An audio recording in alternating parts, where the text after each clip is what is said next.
Hello, my name is Omar Abasad. It's May 20th, 2017 at 12:08 p.m. in Toronto. I'm going to talk today again about my most recent experience about being a community target. So yesterday I went to the bank and I went to the grocery, and on the bus I heard the name Ricardo. Ricardo is your new husband, he's your new voice, he's looking at you, and he can counter intend you. Now, there are other names that were mentioned before in the past years, but this name seemed to be the most current one. What the counter-intended is, I'm suspecting, is this person is looking at you 24/7 or have access to you somehow 24/7. And when people call the cops about you, this person is counter-intending it. In other words, the cops will call this person, maybe, I'm not sure, or maybe somebody else will call this person who intend to call the cops.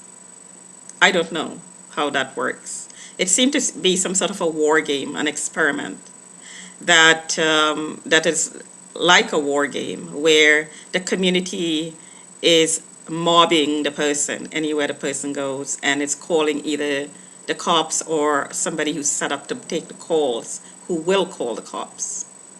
This seemed to be some sort of a social experimentation, which I'm being used for. I'm being terrorized, in other words.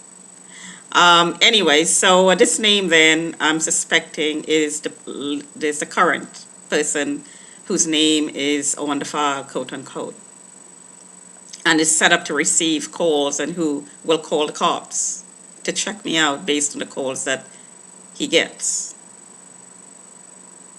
There also seemed to be some sort of a current warrant on a file that somebody or some group of people had gone to a court and submitted enough information that had convinced somebody somewhere that I needed a mental evaluation for the millionth time. And I'm here to say that the information that's being submitted is part of a targeting program, and they are misrepresentations of my actions and my words. So, the person whose name is on the account seemed to be playing numbers. There seemed to be some sort of a number game in which the person gets the ability to monitor, and then he has to fill out some sort of a request for me, the victim, to be checked out by whoever, nurse, EMS, whoever. And if he does it 10 times, then there is enough justification for him to give up the duties of monitoring, give back the contract, in other words, to justify him giving up the contract and getting his money back. So from that comment, I'm assuming then that there is some sort of a deposit that has to be made in order to sign me out of the system. I'm gathering this, assuming this, I'm making reasonable assumptions based on the harassing comments I'm getting and the updating that seem to be part of this war game that's been going on. So, I just wanted to say that there is no justification for this current ticket, quote unquote. They're all based on lies, and it's all part of a targeting program. There is no suicidal tendencies. I just turned 57 and I look like this. Obviously, I know how to take care of myself. So, any claims as to being suicidal and not being able to take care of myself and so on is completely unjustified. And all the other claims. Maybe I'll just walk down to a police station and ask if there is a warrant. I have no qualms about getting a mental evaluation. However, I should not be terrorized this way using the Mental Health Act, which has been going on for years and years and years and years. So those the points I wanted to make about the current the current experiences. I just wanted to update you on that. So the other point is trafficking. And I wanted to make the point where how the trafficking is done and emphasize it again. I'm sure I covered it in other videos. I was in a location for about 6 to 8 weeks, taking a course.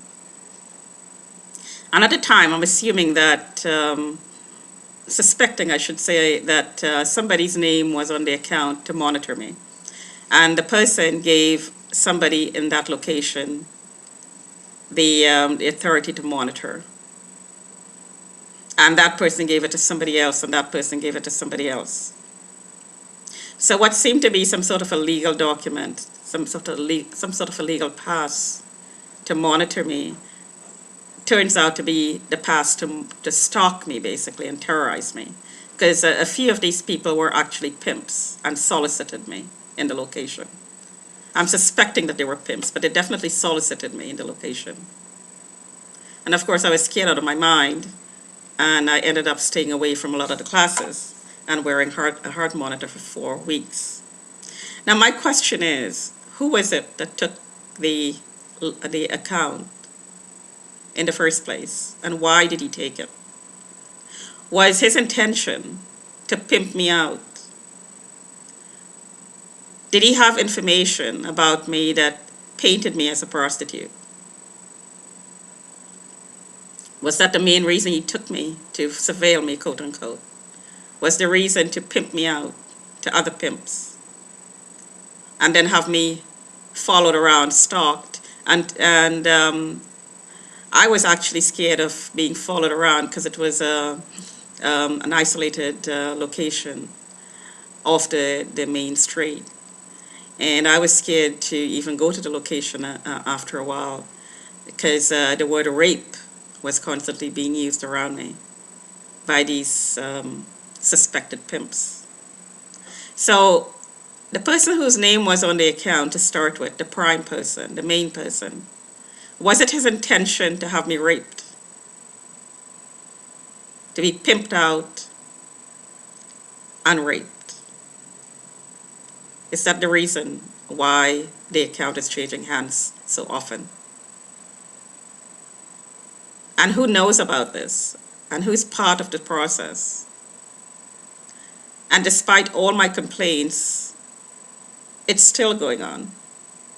I really do have to ask the question, why? Why is that? Talk to you another time.